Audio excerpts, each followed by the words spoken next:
Grâce à un petit héritage, j'ai pu inviter Michel sur ce bateau de grand luxe, 5 étoiles, 400 passagers. Michel s'est tout de suite installé dans le fauteuil dans cette cabine de luxe. Comme ça, il peut tout admirer.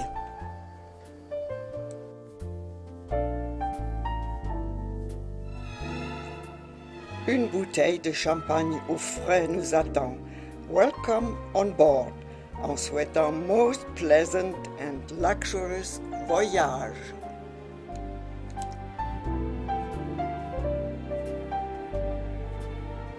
Et ceci au nom de tout l'équipage. Votre capitaine Carlo Buer, un Norvégien.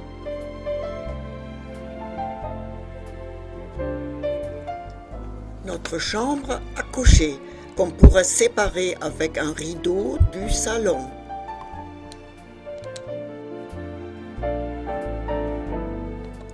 Nous inspectons bien sûr après la salle de bain. Double lavabo, belle baignoire, une belle douche et bien sûr aussi un cabinet de toilette.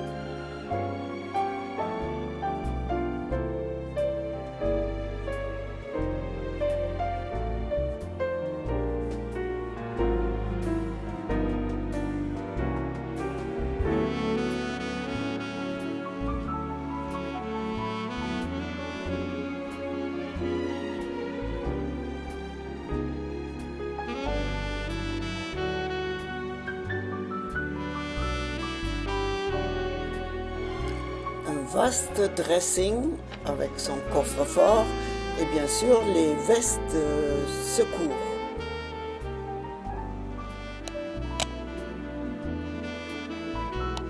Nous embarquons à Monaco, ce qui est fort commode, et l'ami Gérard Roustan nous a amenés avec sa belle Mercedes.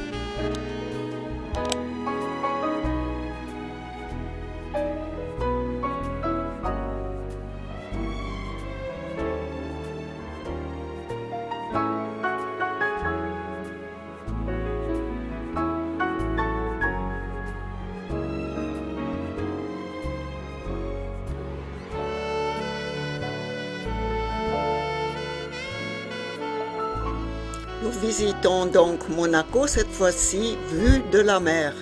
En face, il y a la salle de concert et les jolis yachts qui sont toujours à l'ancre.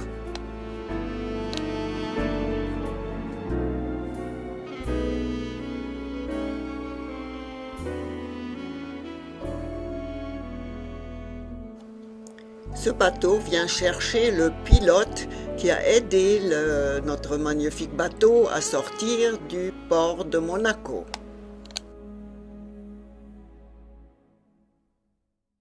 Cet immense bateau de croisière ne peut pas rentrer dans le port, il ne peut pas rentrer sur les quais et nous prenons plus jamais un aussi gros.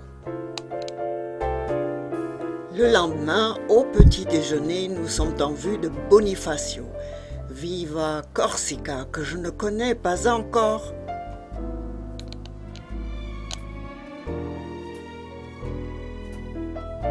Les tenders du Seabourn font un va-et-vient vers les quais pour amener tous ceux qui veulent visiter.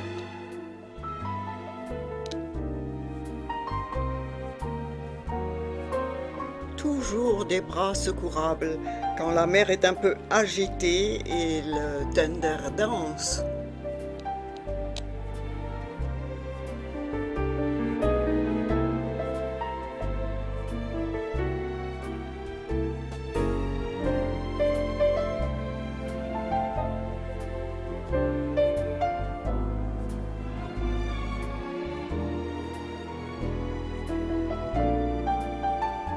Mais les traversées sont toujours très agréables et on commence à faire connaissance avec d'autres passagers.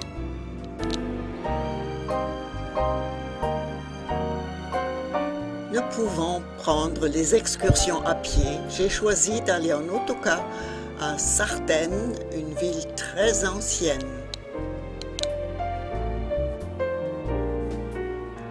Un très bon guide allemand qui habite en Corse depuis 28 ans, nous explique les alentours et l'histoire corse. La nature, très salée à cet endroit, a sculpté les roches d'une façon assez curieuse. Des fois, on voit des animaux, etc. Les populations des bords de mer se sont retirées ici, à l'intérieur, parce qu'ils avaient peur des pirates au Moyen Âge. Dans Sartène, il y a intérêt de regarder par terre à chaque pas, tellement les pavés sont irréguliers et abîmés.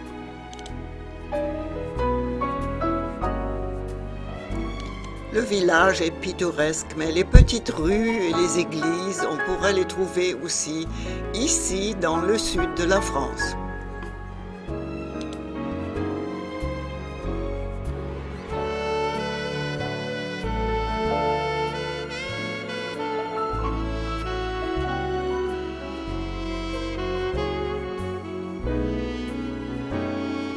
La mairie est la plus ancienne maison du village.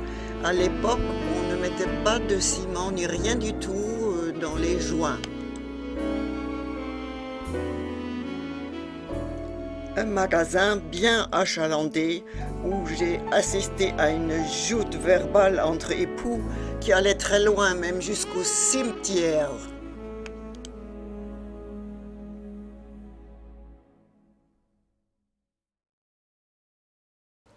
« Je vais mourir à cause de toi, disait la femme, et je ne voudrais que des roses sur ma tombe, etc., etc. »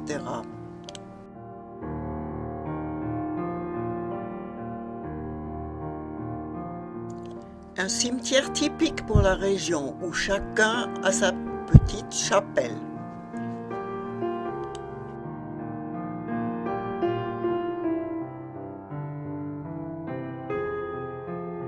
La route est belle et le retour intéressant par tout ce que le guide nous raconte sur l'histoire et les mœurs en Corse.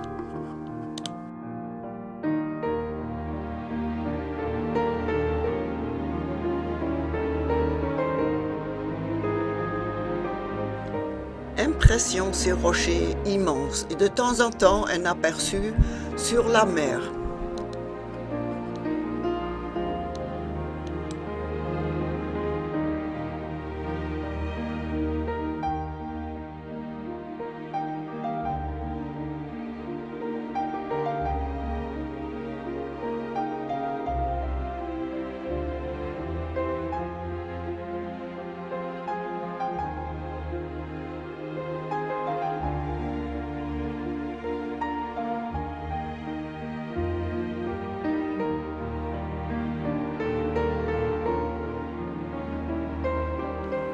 Et nous arrivons de nouveau à Bonifacio.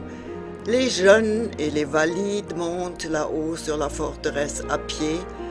On me l'a fortement déconseillé puisque les escaliers au retour sont extrêmement raides.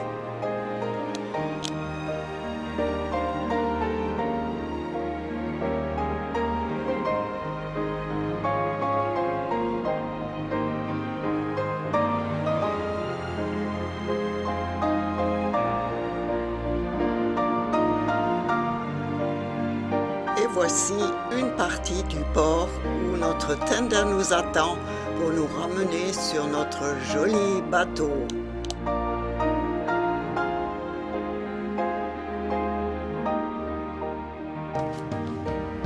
Adieu Bonifacio, Bonifacio que Daniel connaît si bien.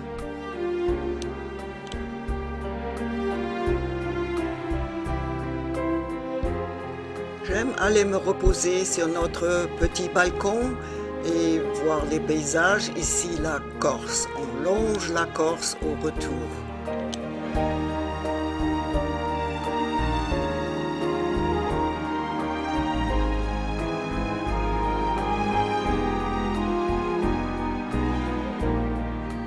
Le soir, il y a toujours des belles lumières sur la mer et ça invite à rêver.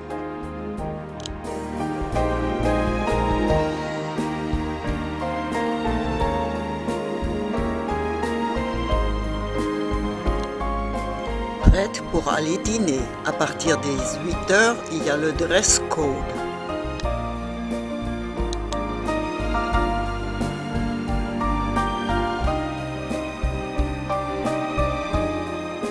J'ai fait la connaissance de ce charmant garçon italien, Julian. Le soir, je m'aperçois qu'il a un talent hors norme. Il vient de jouer au Carnegie Hall. Il nous régale avec de la musique classique et son humour. Sur les écrans latéraux, on peut voir ses mains. Fabuleux! À l'arrivée au Lavandou, nous passons à travers une haie de chants et de danses folkloriques bien sympathiques.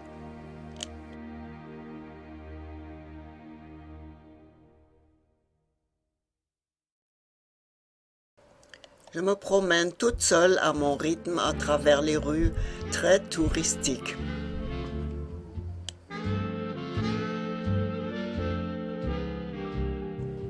Comme toujours, je fais une pause dans l'église en ayant une pensée pour tous.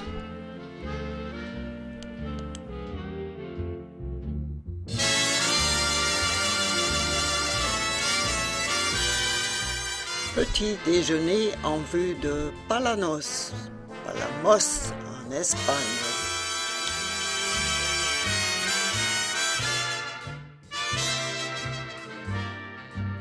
Je profite ici pour donner un petit aperçu du buffet que nous trouvons tous les jours au petit déjeuner.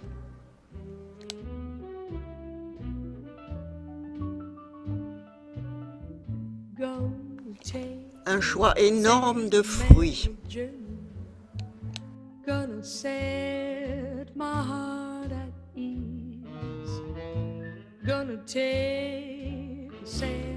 Charcuterie, fromage, hareng, tout ce que vous voulez.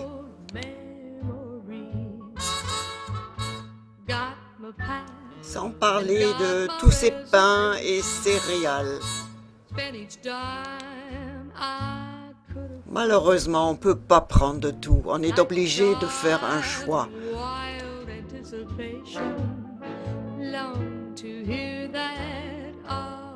Les jus de fruits et tous les plats chauffés, cuisinés, que nous touchons même pas.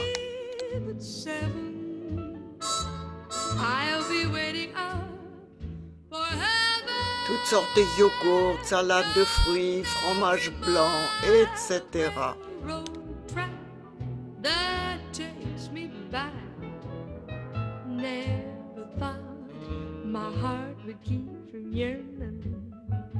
Why did I decide to roam? Gonna take a sentimental journey, sentimental journey. Voici mon choix pour commencer le petit déjeuner. Sentimental journey. À Palamos, je participe à une excursion en bus à travers la campagne vers le château de Gala.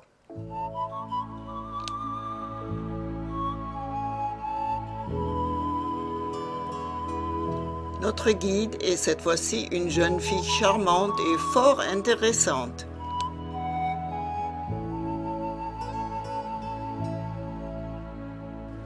En face du parking, c'est cyprès élancés qui relient la terre et le ciel. Normalement, ils sont plantés par 3, comme en Provence, symbole de la Trinité. Énormément de champs de tournesol sur notre route.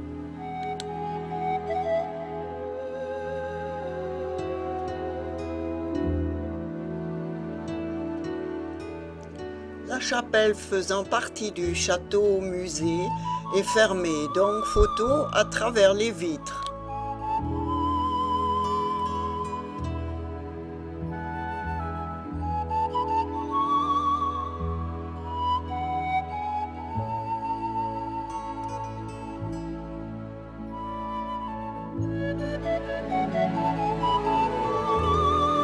Pendant que les autres font un grand tour dans ce charmant village, Je me balade à mon rythme.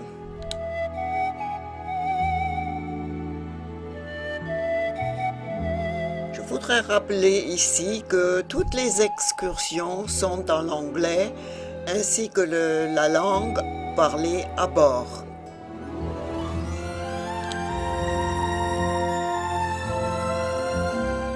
Ce charmant petit Brésilien de 2 ans me parle en anglais et rigole en anglais. Il va finir par oublier sa langue maternelle.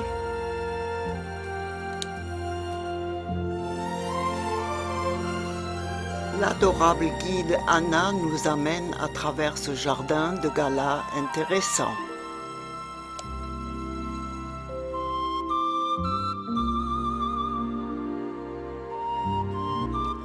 Cette fontaine est une copie de celle qui se trouve au musée, je crois.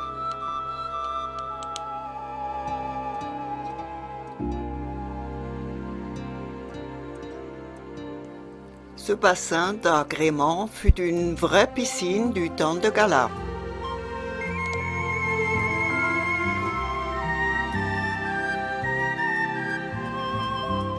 Dali et Gala adoraient Wagner. Donc ici, partout, son portrait, son buste.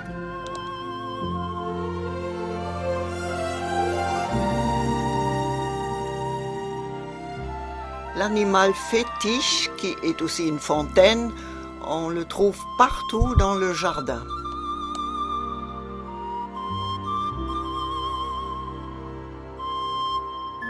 Le château datant du Moyen-Âge, complètement abandonné, a été restauré par Dali en 1969.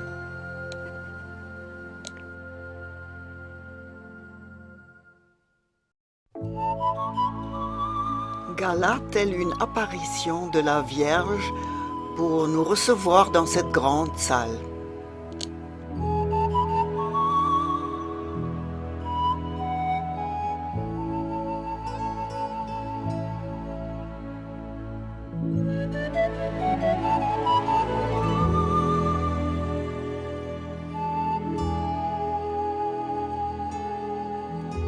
Voici cette grande salle avec le plafond peint par Dali.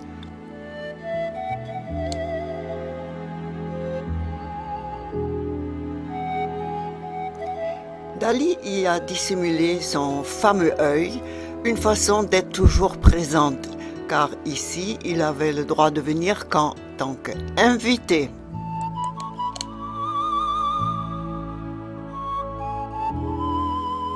Le trône de Gala, car elle était ici la reine du château.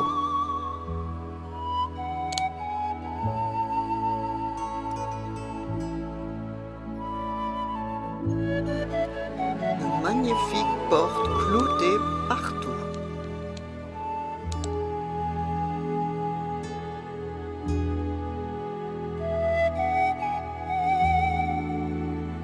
En regardant à travers la vitre de la table, on voit au fond une chèvre dessinée par Dali, bien sûr.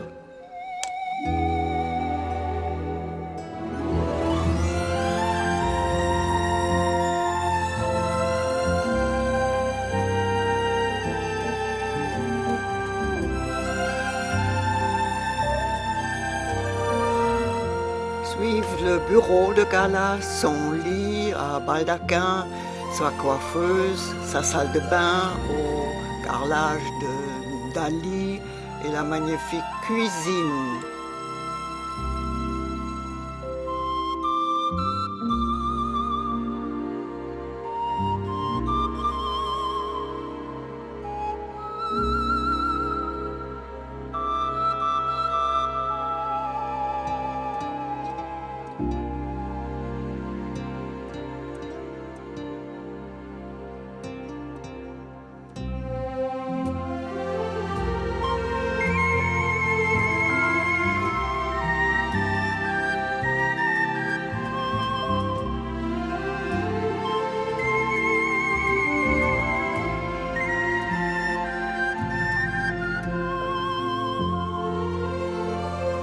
Une vue du château vers la verdoyante campagne.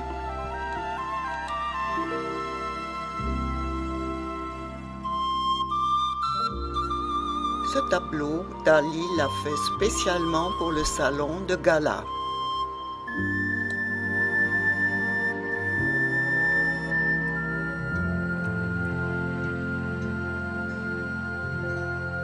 Une grande collection de ses robes car elle était de toutes les grandes soirées mondaines.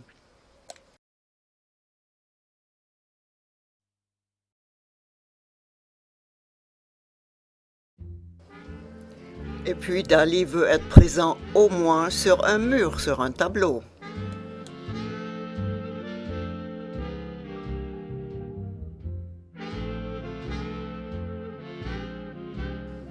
Elle a toujours été et restera toute sa vie sa muse et sa collaboratrice.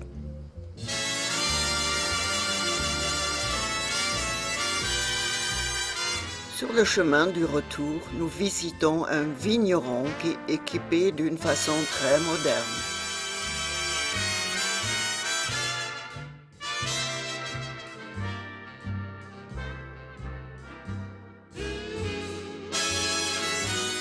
Dégustation d'un vin blanc qui ressemble à un vin d'Alsace et un bon rouge aussi, j'aime bien.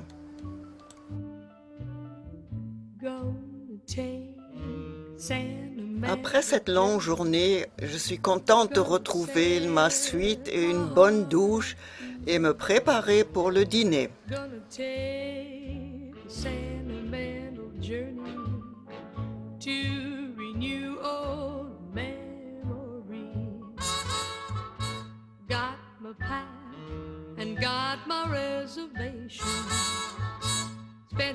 Avant d'aller se coucher, nous trouvons toujours sur le lit le programme pour la journée prochaine et un petit cadeau ou une fleur. Et puis, comme toujours, un coup d'œil sur le ciel du soir. La mer sombre, le ciel presque bleu foncé et cette flèche lumineuse.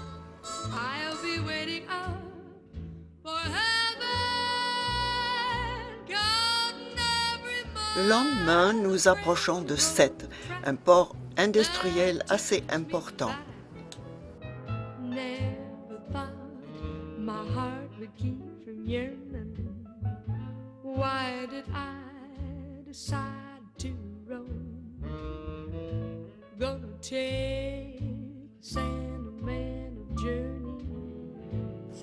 Je redis ici le plaisir que j'ai de prendre mon petit déjeuner sur le pont en m'approchant d'une nouvelle destination à découvrir.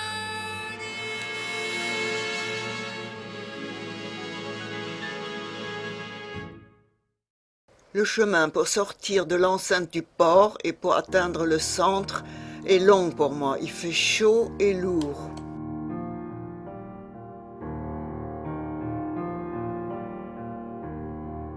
Notre suite est presque sous le pont de navigation que Michel a visité pendant mon absence.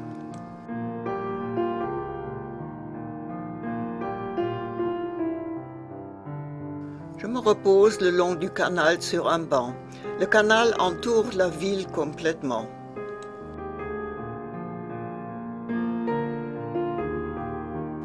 Heureusement, je ne me suis pas embarquée sur un tour du canal, car une fois arrivé à bord, il y avait des averses orageuses.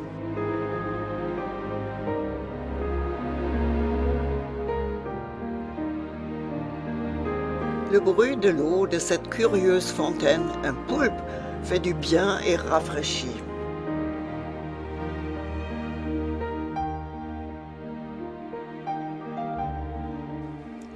Une photo aérienne de Sète.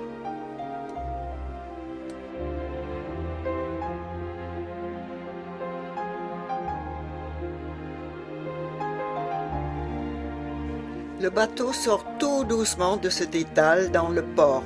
Notre voisin australien suit ça de près comme nous.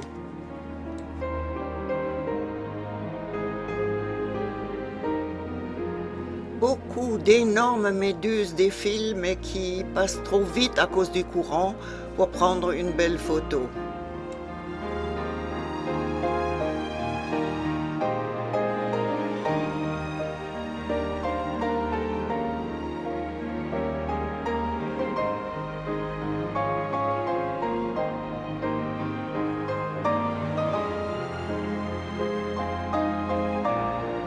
Énormément de petites camionnettes blanches en stand-by. J'ignorais que le port de Sète soit aussi grand.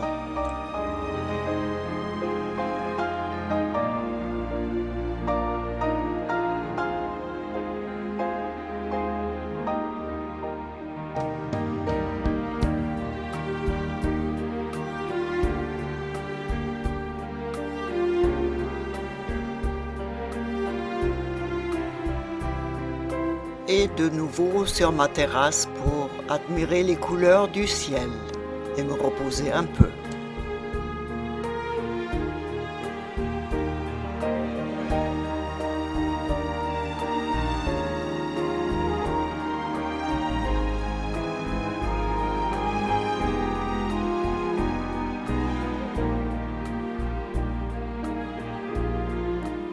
Petit déjeuner en vue d'Antibes, et oui, on n'est pas loin de chez nous.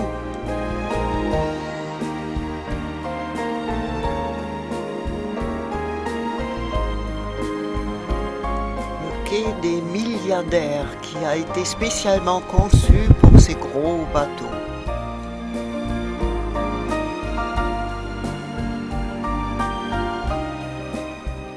Là encore, notre ciboule a dû rester en rade dehors.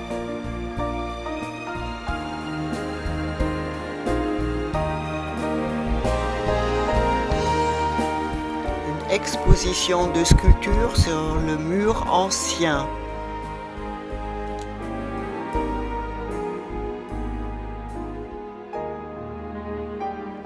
Je reconnais à peine cette belle place car avant on se garait ici et les voitures sont maintenant en dessous. Quelle bonne idée!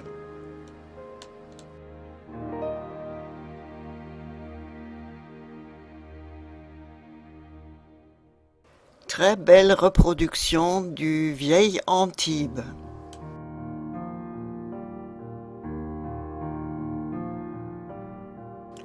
Avec mes bâtons de pèlerin, je me mets en route des souvenirs.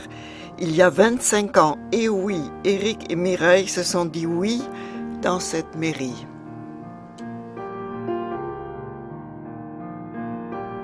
Et puis, je rentre dans la cathédrale où a lieu la messe de mariage pour faire une prière à leur intention.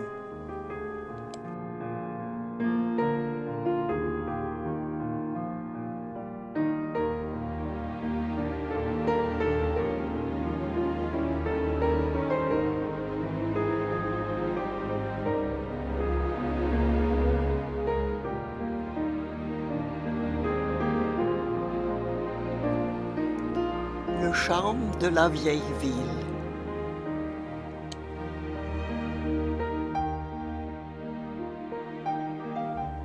Ce marché bien achalandé attire toujours autant de monde. Ça sent bon les épices, mais il fait trop chaud pour y rester.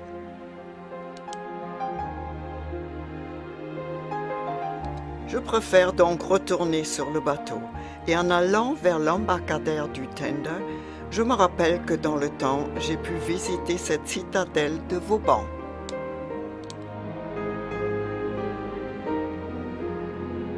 On nous a gentiment laissé passer par le spa qui est vide le soir pour pouvoir nous installer tranquillement sur le pont arrière, tout seul. Michel n'avouera ou exprimera jamais son plaisir d'être à bord de ce merveilleux navire, mais je pense que ça se voit sur cette photo qu'il aime bien. Et c'est ici que j'ai pu réaliser ma plus belle photo.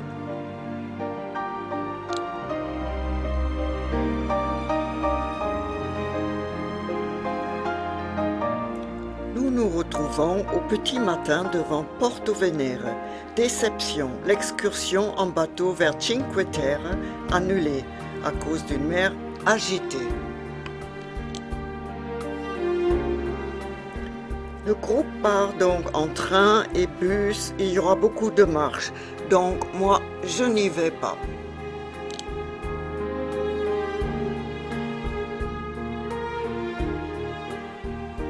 Je me mets donc en route toute seule et j'admire toutes ces maisons très colorées, mais très étroite.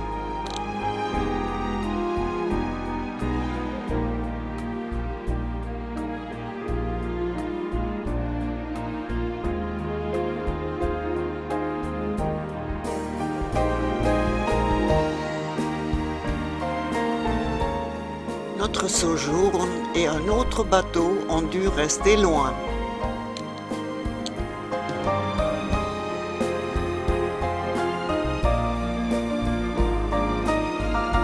Il faut être jeune et sportif pour habiter dans des endroits pareils. Ça monte partout.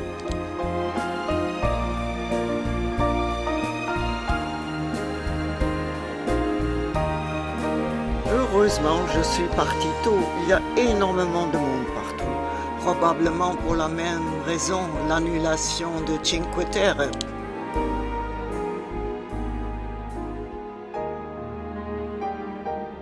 Je m'arrête là au lieu de monter vers l'église. Il fait chaud et pour redescendre les escaliers, il n'y a rien pour se tenir pour quelqu'un comme moi qui manque d'équilibre. De l'autre côté, c'est très sauvage. Les gens descendent pour visiter une grotte. Moi, je m'en dispense.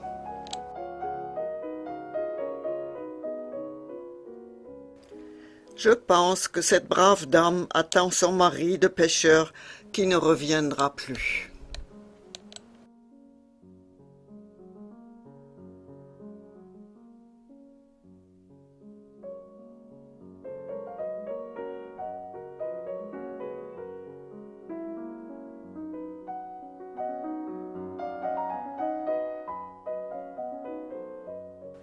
À l'église San Lorenzo, je me suis pas attardée. Il fait encore plus chaud là-dedans.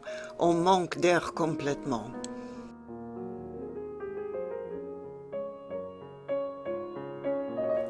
Je grimpe encore un peu. Oh, j'aimerais pas habiter un endroit si difficile d'accès.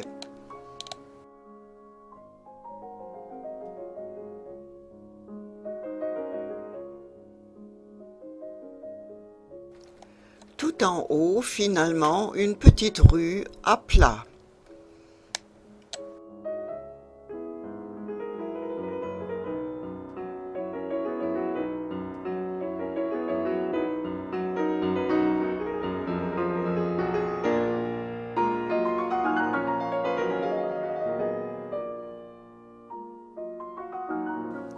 Je descends donc doucement et me retrouve dans une petite rue pleine de boutiques, surtout pour les touristes.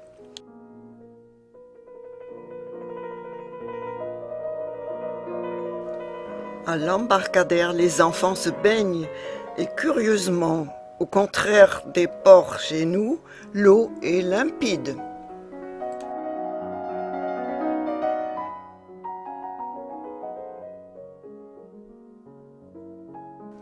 Je trouve un coin d'ombre pour déguster un gelato italiano.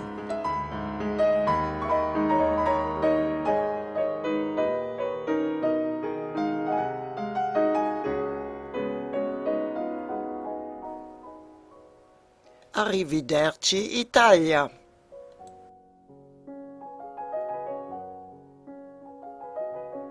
Et puis nous sommes prêts pour le cocktail d'adieu avec l'équipage, de la musique, etc.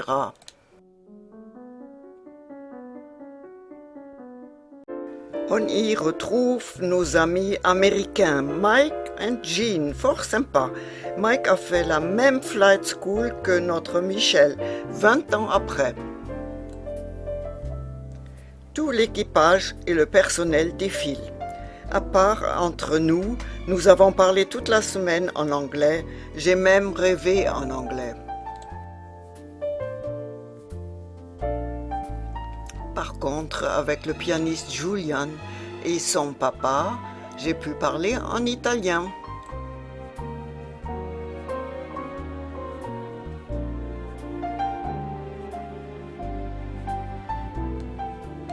Malheureusement, la bonne chanteuse et l'orchestre étaient trop forts, mais ils étaient très très bons.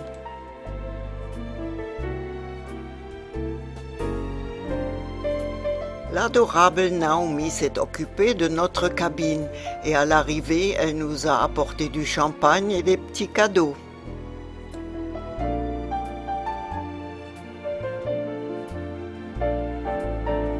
C'était une semaine merveilleuse. Nous avons été tellement gâtés à bord. Et si la santé nous le permet, nous recommencerons l'année prochaine sur le Seabourn. C'est promis. Julian au piano.